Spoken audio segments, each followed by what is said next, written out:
여러분 오뚜기 아시죠? 넘어져도 바로바로 일어서는 오뚜기. 그 오뚜기가 왜 여러분 옆으로 넘어져도 바로 일어설까요? 어떤 원리 때문에 그럴까요? 무게 중심이 아래쪽에 있기 때문에 그렇습니다. 밑에 쪽에 중심이 있기 때문에 그렇죠.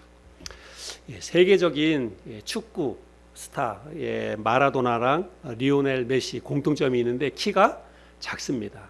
제가 알기로는 두 사람 다 1m 70이 안 되는 걸로 알고 있습니다. 축구 선수로서는 굉장히 단신이지요. 그런데 그 마라도나와 리오넬 메시는 지금까지도 세계적인 축구 선수로 이름이 나 있습니다. 근데 그 마라도나나 메시의 그 축구를 잘하는 비결 가운데 하나는 뭐냐면 그 사람들의 무게 중심이 아래쪽에 있는 거예요. 그래서 웬만해서는 넘어지지 않습니다. 그 사람들하고 부딪혀도 잘 넘어지지 않아요. 그래서 중심을 잘 잡고 있기 때문에 그렇게 축구를 잘 하는 거죠. 무게 중심의 원리를 가장 잘 보여주는 것 가운데 하나가 시소. 그렇죠. 시소. 그리고 우리 이제 민속 놀이 가운데 널뛰기.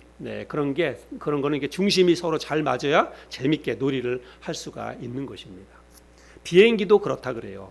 비행기도 어느 한쪽으로 사람이 몰려서 쏠려서 타면 그러면 비행기가 이륙을 할 수가 없습니다. 사고가 나는 거죠. 그래서 비행기도 골고루 사람들이 균형을 잘 맞춰서 앉아야 이 중심이 잘 맞아야 비행을 할 수 있다는 것입니다. 여러분 우리 인생에도 무게 중심이 있다는 사실을 여러분 아십니까? 우리가 무게 중심을 어디에 두고 살아가느냐에 따라서 내 인생이 행복할 수도 있고 그렇지 않을 수도 있고 그렇다는 것입니다. 그래서 오늘은 우리가 우리의 삶의 중심을 어디에 두고 살아가야 하는지 오늘 이 본문 말씀을 통해서 생각해 보기를 원합니다.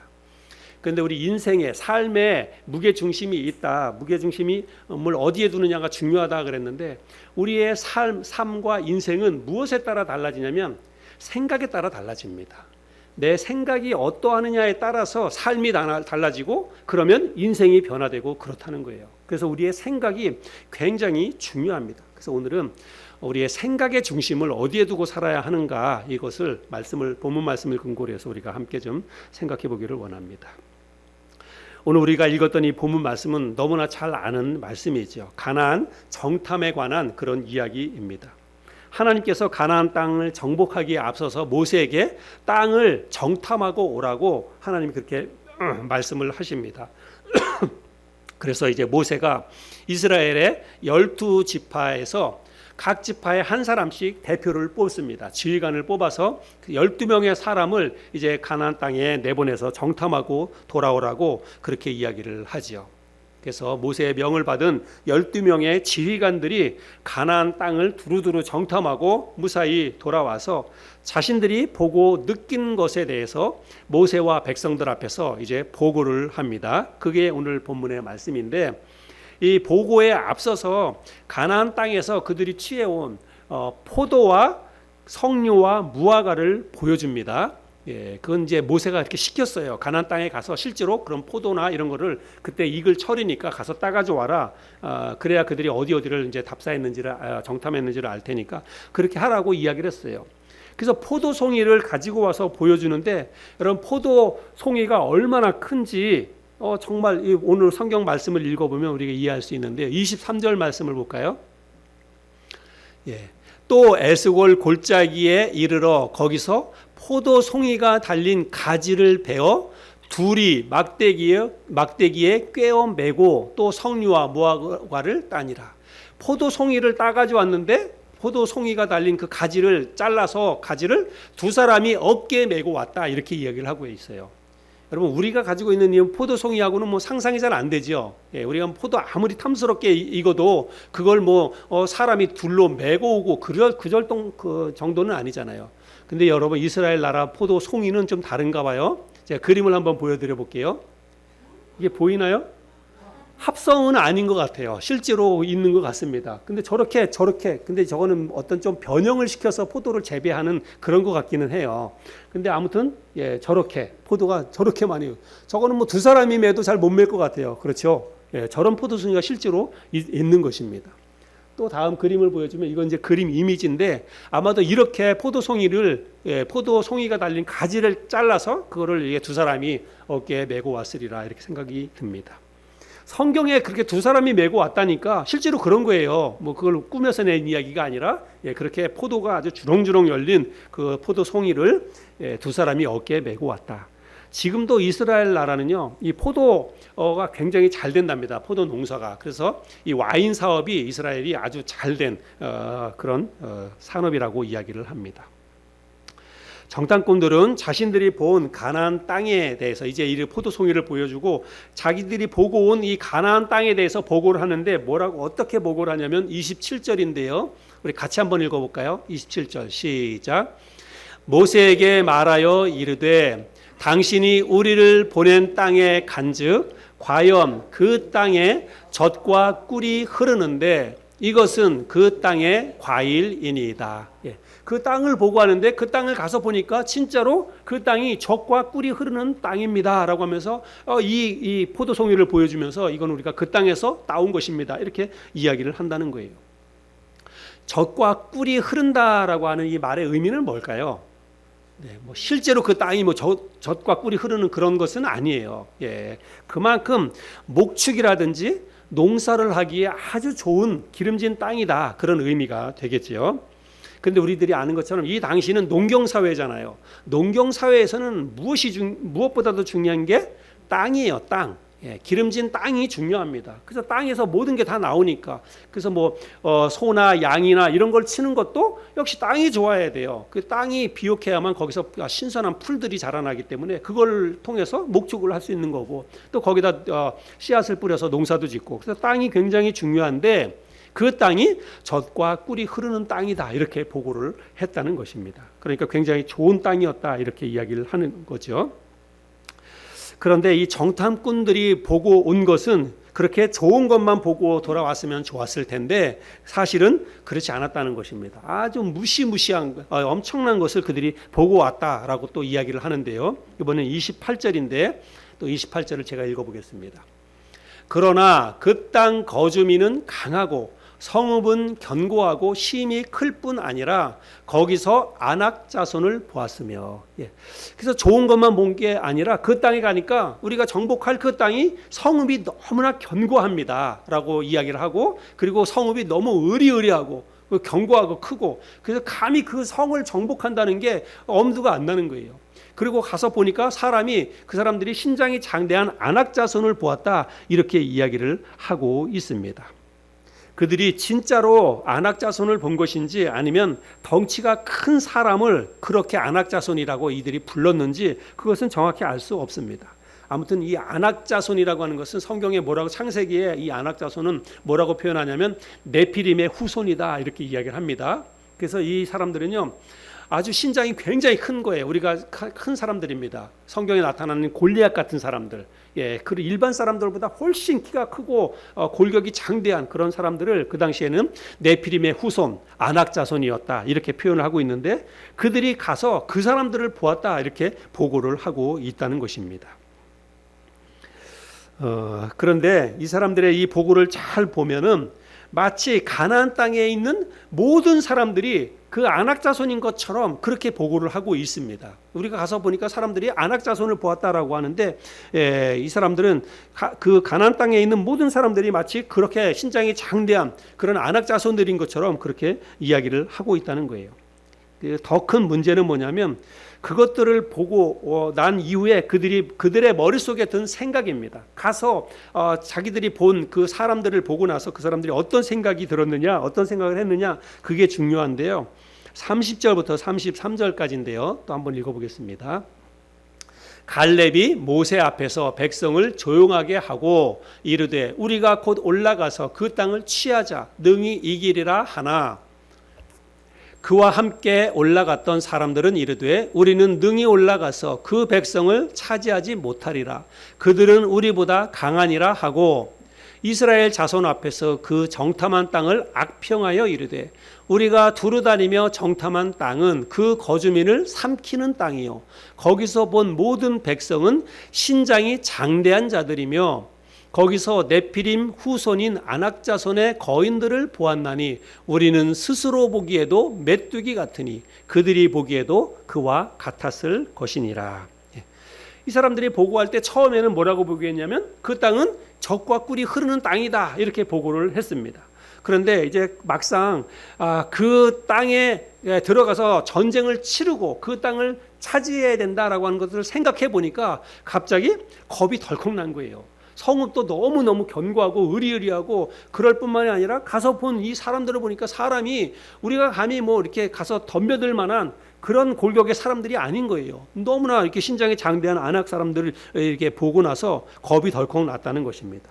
그래서 이 사람들이 그 땅은 이 거주민을 삼키는 땅입니다. 우리가 그 땅에 올라갔다가는 죽음을 면치 못할 것입니다. 사람들에게 그렇게 보고를 하는 거예요. 그렇게 하고 이제 사람들에게 점점 그런 소문을 퍼뜨리는 거예요. 야, 그 땅을 감히 우리가 정복하기 어려워. 가보니까 뭐 사람들이 뭐 키도 이만하고 도저히 우리가 감당해낼 수 없어. 사람들 사이에 그런 소문을 막 자꾸 퍼뜨리는 거예요.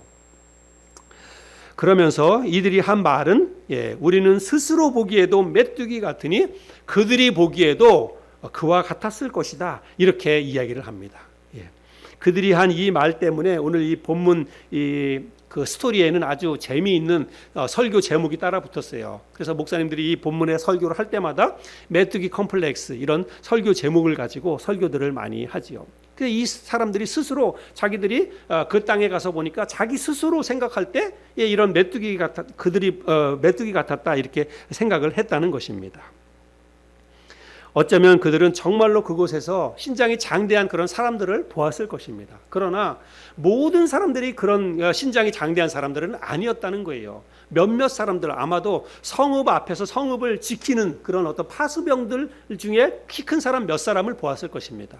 그랬겠죠. 거기서도 성을 지킬 때에는 아마 웬만한 사람들은 성을 안 지키잖아요. 우리가 군대 가보면 알겠지만 군대 가서도 보면 헌병대는 보초 서는 사람들이니까 헌병대 같은 데 사람들은 보통 다 좀 체격 조건을 봅니다. 그래서 이제 신장이 좀 좋고 키가 크고 등치가 있고 그런 사람들을 이제 헌병대에서 자원해서 뽑아가기도 하고 그러는데 아마 이 당시에도 그랬을 거예요. 그러니까 이 사람들이 본 것은 성을 지키는 소수 몇몇 사람들의 이게 키 큰 사람들을 아마 보았을 것입니다. 그런데 보고할 때는 마치 가나안 땅에 있는 모든 사람들이 그런 사람들처럼 이렇게 보고를 했다는 것이지요.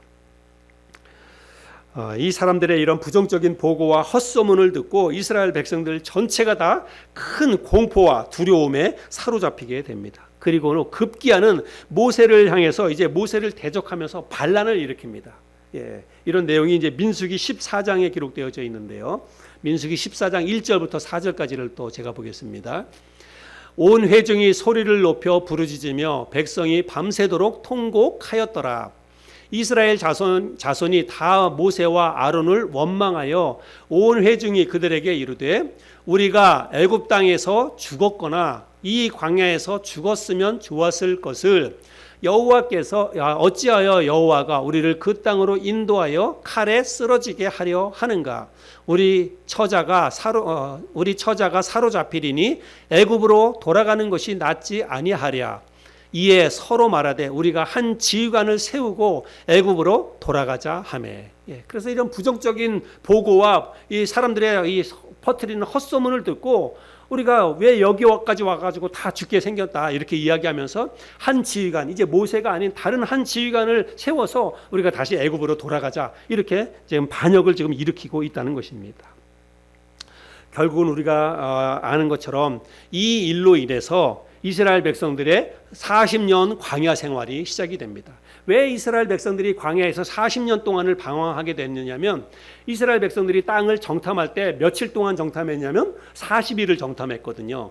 그래서 하나님께서 정탐한 날수 40일을 가지고 이들을 징계하신 거예요. 40일 동안 정탐한 그것을 내가 이제 하루를 1년으로 계산해서 너희들 40일 동안 이제 광야에서 고생하도록 하겠다. 하나님 그렇게 하셔서 40일 동안 이스라엘 백성들이 40년 동안 광야 생활이 시작이 되게 되었다는 것입니다. 부정적인 보고를 듣고 나서 하나님을 신뢰하지 않고 이제 인간적인 생각을 가지고 이제 다시 애굽으로 돌아가려고 하는 그런 생각을 가졌기 때문에 그들이 징계를 받은 거지요. 그리고 결국은 이 가나안 땅의 1세대들은 한 사람도 가나안에 들어가지 못하고 광야에서 모두가 다 생을 마감하게 되었다는 것입니다. 정말 아주 비참한 그런 일이 벌어지게 됐는데 이들에게 왜 이런 비참한 일이 일어나게 되었을까? 예. 무엇이 그들에게 이런 비참한 결과를 가져오게 했을까? 오늘 우리가 본문 말씀을 통해서 생각을 좀 해봐야 한다는 것입니다. 저는 오늘 우리가 함께 읽은 이 본문 말씀 가운데에서, 오늘 우리가 함께 나누는 본문 말씀 가운데에서 우리가 가장 주목해서 보아야 할 말씀이 있는데요. 저를 한번 따라해 보시기 바랍니다. 우리 스스로 보기에도 메뚜기 같으니. 그들이 보고하면서 그렇게 보고한 거예요. 우리 스스로 보기에도 우리가 메뚜기 같았다. 여러분, 실제로 그들이 메뚜기 같았다는 말입니까? 아니에요. 자기들이 그렇게 생각을 했다는 것입니다. 그 큰 사람들, 키 큰 사람들 앞에 서 보니까 자기들이 스스로 보기에 너무나 이렇게 위축되고 초라하고 그렇게 한심해 보였다는 것입니다. 자기 스스로 그렇게 생각을 했다는 거예요. 오늘날의 사회는 극단적인 자기 중심적인 사회입니다. 근데 여러분, 우리가 보통 자기 중심적인 사회다, 자기 중심적이다라고 할 때는 이기적이다, 이기주의적이다 이런 의미로 사용을 하잖아요. 근데 제가 오늘 사용하는 이 자기 중심적인 사회라고 하는 것은 그런 의미가 아닙니다. 조금 이제 달리 생각을 해서 자기 자신에 대해서 지나칠 정도로 생각을 깊게 한다는 거예요. 자기 스스로 자기 자신에 대해서 지나칠 정도로 생각을 너무 많이 한다는 것입니다. 자기를 스스로 생각을 많이 한다는 거예요. 그런데요, 여러분, 오늘 말씀 중요합니다. 잘 생각해 보세요. 자기에 대해서 자기 스스로 너무 깊은 생각을 너무 많이 하는 거예요. 자기 스스로 너무 생각을 많이 하다 보면 그게 겉으로 드러날 때 우리의 삶에서 두 가지 형태로 그게 이제 영향을 미칩니다. 표출이 되는데, 첫 번째는 자기에 대해서 너무 생각을 많이 하다 보면 어떤 그 결과로 나타나냐면 오늘 본문에 나타난 것처럼 메뚜기 컴플렉스에 빠질 수 있다는 것입니다. 자기 비하, 열등감, 낮은 자존감 이런 것에 사로잡힐 수 있다는 거예요. 그래서 자기 자신을 생각하면서 너무 스스로를 너무 깊이 생각하다 보니까 왜 나는 항상 이 모양일까? 왜 나는 정말 이렇게 이것밖에 안 될까? 그렇게 자기를 스스로 생각하면서 너무 자기 자신을 비하하는 것입니다. 그러다 보면 자기가 너무나 초라하고 한심해 보이고 무능력해 보이고, 그리고 정말 그러다 보니까 자꾸 우울해지고 사람 만나는 게 겁이 나고 사람 앞에 못 서게 되고 스스로 자꾸 그렇게 된다는 거예요. 근데 그게 실제적으로 그 사람의 어떤 능력이 부족하거나 어떤 환경이 안 좋아서가 아니에요. 스스로 그렇게 생각을 하는 것입니다. 자기 자신에 대해서 너무 깊이 생각하다 보니까, 너무 생각을 많이 하다가 보니까 이렇게 자기 스스로 열등감이나 낮은 자존감에 사로잡히게 된다는 것입니다. 그래서 자기를 생각하면서 나는 별로 잘하는 것도 없고 뭘 많이 아는 것도 없고 이뤄놓은 것도 없고, 남들은 생각해보면 남들을 보면 다 저렇게 잘 나가고 잘하는 것 같고 뭔가 잘 되는 것 같고 어려움 없이 잘 사는 것 같은데, 자기를 스스로 생각하면서 나는 너무 왜 정말 보잘것없다, 나는 왜 정말 이렇게 한심하게 살아야 되나, 스스로 자꾸 그런 자기 생각에 이렇게 빠져들게 된다는 것입니다. 그래서 실제로 우리 주위에서 자살을 하거나 또 심한 우울증을 앓고 있는 그런 사람들을 보면 그런 사람들의 공통점이 있는데 뭐냐면요, 너무 자기 생각에 몰두해 있다는 것입니다. 생각의 틀에 갇혀 있는 거예요. 자기 안에만 갇혀 있는 것입니다. 그래서 외부적인 환경을 객관적으로 보고 뭐 그렇게 하는 게 아니라 늘 그냥 자기만 생각하는 거야. 나는 왜 이렇지? 나는 왜 이 모양이지? 나는 왜 이렇게 할 수 있는 게 없지? 항상 그렇게 그냥 나는 그렇게 해서 자기만 생각하는 거예요. 그런 의미로 이게 자기 중심적인 생각이라고 제가 표현을 하는 것입니다. 이런 자기 생각에 이렇게 몰두하는 것은 여러분 긍정적인 자아 형성에 전혀 도움이 되지 않습니다. 자기 스스로 자기 자신에 대해서 너무 많은 생각을 하는 것은요, 자기 어떤 자아 형성에 별로 도움이 안 돼요. 긍정적인 영향을 미치지 못합니다. 그래서 행복한 인생과 건전한 그런 신앙생활에 도움이 되지 못한다는 거예요. 너무 자기 생각을 많이 하는 거, 너무 스스로에 대해서 생각을 깊이 하는 것은 그렇게 도움이 되지 못한다는 것을 우리가 기억할 필요가 있습니다. 또 하나, 지나칠 정도로 자기 생각에 매몰된 그런 사람 중에는 오히려 정반대로 교만에 빠지는 그런 경우도 나타납니다. 겉으로 그렇게 이제 표출이 되는 거예요. 자기 비하나 자기 연민이나 열등감과는 상반되는 이 교만이 무의식 중에 그 사람의 마음과 생각을 지배하게 된다는 것입니다. 그래서 어떤 상황을 객관적으로 판단하거나 바라볼 수 있어야 되는데 뭐든지 자기중심적으로 생각하고 판단합니다. 그러다 보니까 자기가 최고인 것 같아요. 뭘 하더라도 그냥 자기가 한 것으로 이렇게 그 사람들에게 표현을 합니다. 내가 했기 때문에, 내가 잘나서, 내가 뭔가 이렇게 역할을 했기 때문에 일이 잘 풀렸다. 나 아니면 안 돼. 이런 생각을 가지게 된다는 거예요. 그것 역시도 너무나 자기중심적으로 생각을 하기 때문에 그렇다는 것입니다. 이런 사람들은 다른 사람들을 웬만해서는 잘 인정하지 않습니다. 다른 사람들이 뭔가 잘하고 다른 사람들이 뭔가 어떤 역할을 해도 그 사람을 칭찬하거나 그 사람을 인정해 주지 않아요. 또 반대로 그 사람이 뭔가 실수하거나 뭔가 조금 잘못을 해도 그럴 수 있지. 그 사람에 대해서 뭔가 조금 이해하려고 하거나 용납하거나 용서하거나 그런 마음을 갖지 못합니다.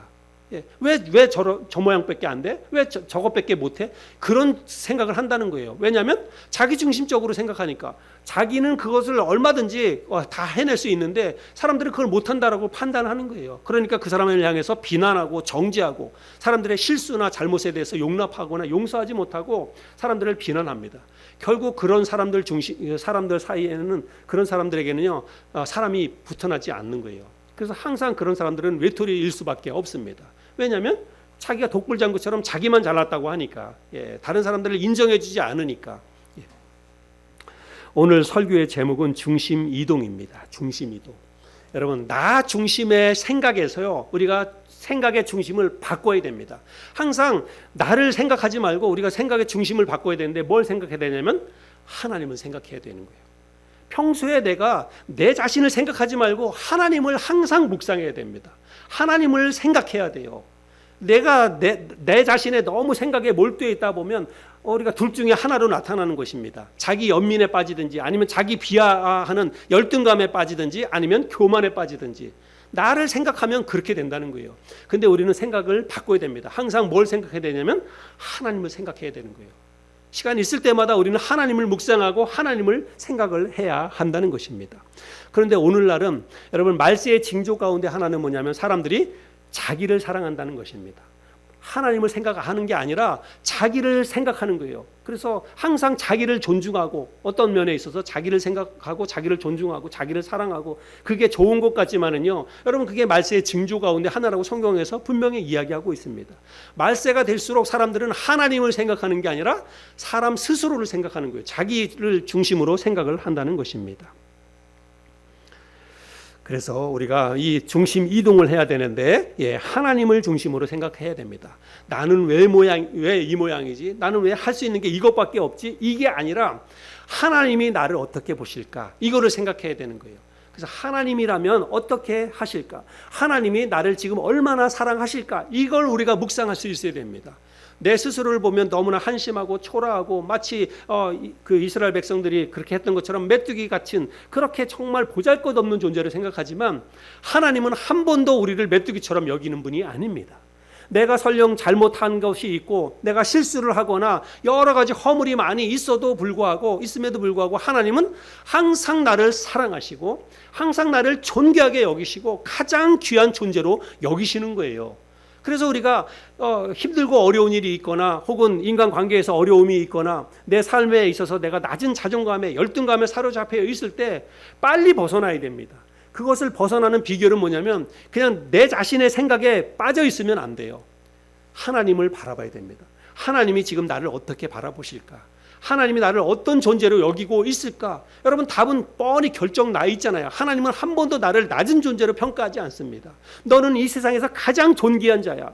내가 너를 위해서 내가 너를 얼마나 사랑하는지 네가 알지 않느니?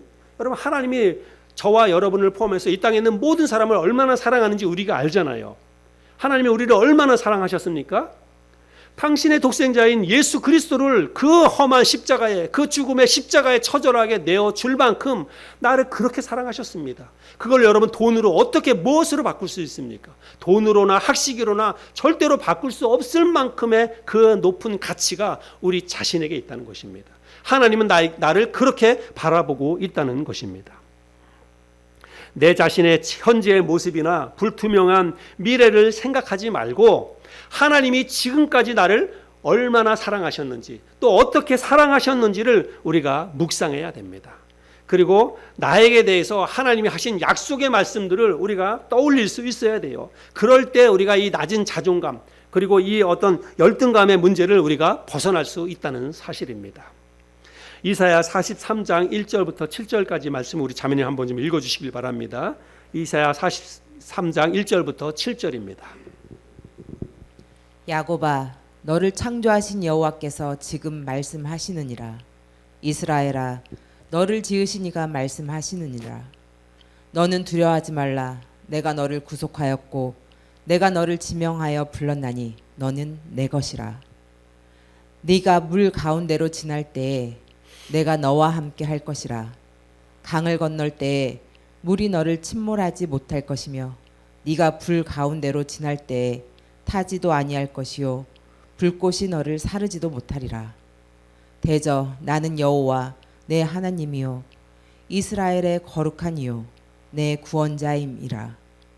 내가 애굽을 너의 속량물로 구스와 스바를 너를 대신하여 주었노라. 네가 내 눈에 보배롭고 존귀하며 내가 너를 사랑하였은즉 내가 내 대신 사람들을 내어주며 백성들이 내 생명을 대신하리니 두려워하지 말라. 내가 너와 함께하여 내 자손을 동쪽에서부터 오게 하며 서쪽에서부터 너를 모을 것이며 내가 북쪽에게 이르기를 내놓으라. 남쪽에게 이기를 가두어 두지 말라. 내 아들들을 먼 곳에서 이끌며 내 딸들을 땅 끝에서 오게 하며 내 이름으로 불려지는 모든 자 곧 내가 내 영광을 위하여 창조하는 자를 오게 하라. 그를 내가 지었고 그를 내가 만들었느니라. 네. 하나님께서 이스라엘 백성들에게 하시는 하나님의 사랑의 고백이라고 우리가 볼 수 있습니다. 근데 하나님이 이스라엘 백성들에게 뭐라고 얘기하냐면 특별히 여기 4절 보니까 네가 내 눈에 보배롭고 존귀하다 이렇게 얘기하고 있습니다. 그런데 여러분 이스라엘 백성들에게 하나님께서 지금 이사야 43장에서 이 말씀을 하실 때 이스라엘 백성들이 그렇게 보배롭고 존귀한 그런 삶을 살았습니까?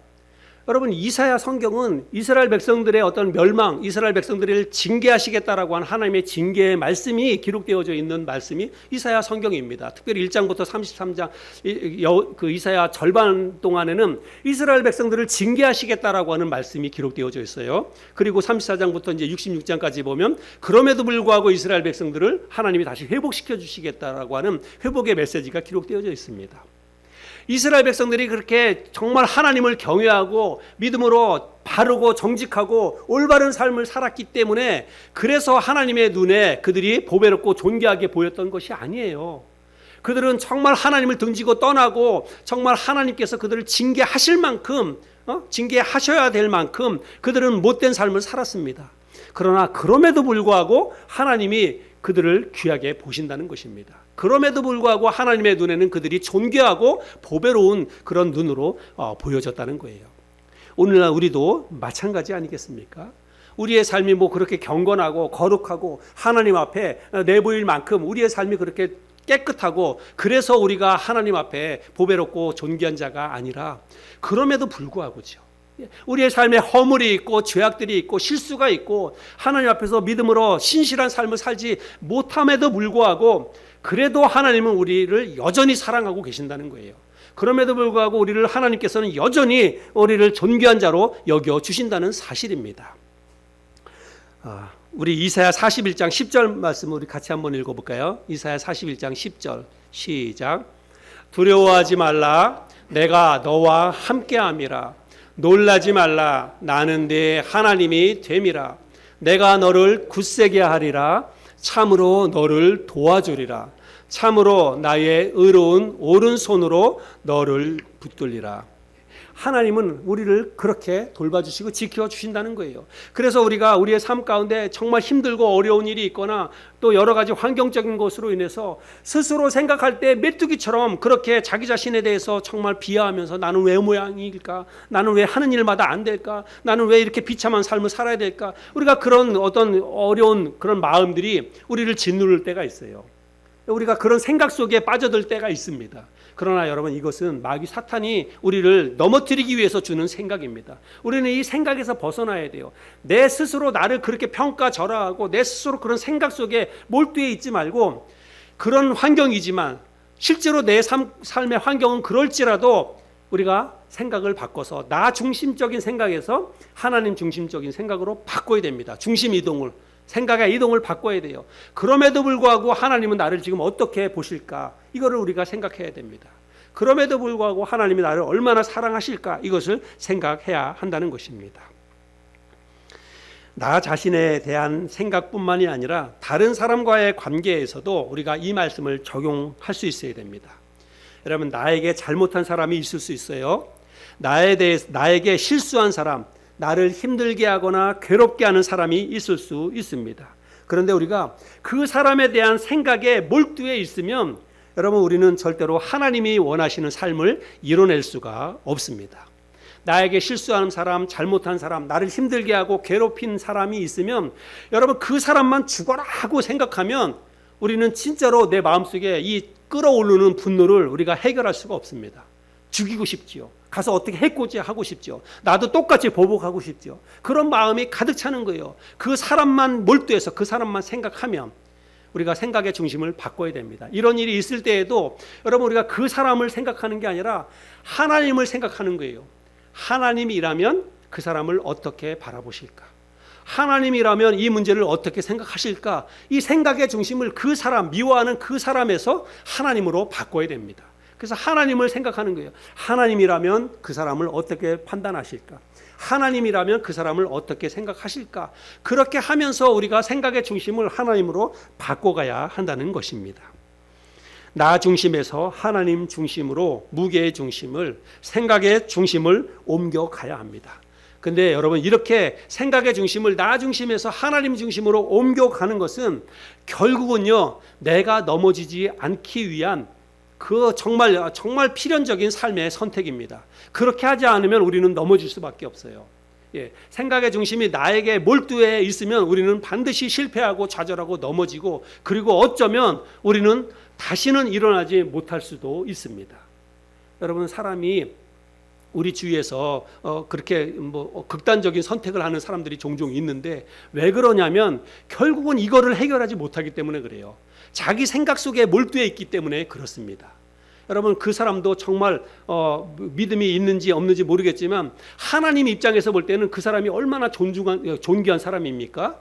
하나님은 그 사람을 한 번도 스스로 목숨을 포기할 만큼 그렇게 하찮은 존재로 하나님은 여기지 않습니다. 그 사람이 진짜 한 번만이라도 그 하나님이 나를 어떻게 판단하실까? 하나님이 나를 얼마나 존귀하게 여기실까? 하나님이 나를 얼마나 사랑해 주셔서 하나님이 하신 일이 무엇일까를 한번 깊이 생각만 했다면 스스로 목숨을 버리는 그런 일은 안 할 겁니다. 여러분, 우리 스스로도 그렇게 생각을 해야 됩니다. 정말 아무리 힘들고 어려운 일이 있어도 여러분, 내 스스로 갇혀서 그 메뚜기 컴플렉스에 빠져서 헤어나오지 못하는 그런 일이 있어서는 안 됩니다. 생각의 중심을 바꿔서 힘들고 어렵더라도 하나님을 묵상하시길 바랍니다. 하나님이 나를 위해서 하신 일을 생각해 보시고, 하나님이 나에게 하신 그 약속의 말씀을 우리가 떠올리고 그 약속의 말씀을 붙잡아야 합니다. 그럴 때 우리가 삶의 어떤 어려운 문제들을 우리가 극복하고 다시 일어날 수 있는 것입니다. 오늘은 생각의 중심을 바꾸자는 이런 내용으로 우리가 말씀을 함께 나눴습니다.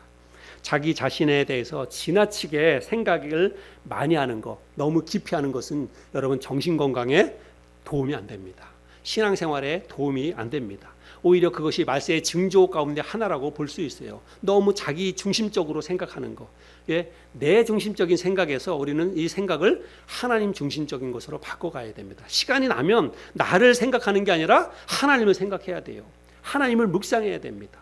또 하나님이 나를 위해서 하신 일과 나에게 하신 약속의 말씀들을 생각해야 됩니다. 그럴 때 우리가 원만한 대인관계, 좋은 대인관계를 할 수 있고 행복한 가정생활을 할 수가 있습니다. 또 주위에 있는 다른 사람들과의 관계에 있어서도 우리가 그 사람만을 생각하는 것이 아니라 하나님이 그 사람을 어떻게 판단하실까? 하나님이라면 그 사람을 어떻게 대우하실까? 이것을 우리가 생각해야 돼요. 그래야만 우리가 인간관계도 잘 풀어낼 수가 있다는 사실입니다. 오늘 우리가 함께 나눌 이 말씀을 실제로 우리가 잘 기억하고 우리 삶에 적용해서 우리의 무게 중심을, 생각의 중심을 나에게서 하나님에게로 옮겨갈 수 있는 시간만 나면 우리가 하나님을 묵상할 수 있는 그런 저와 여러분이 되었으면 좋겠습니다.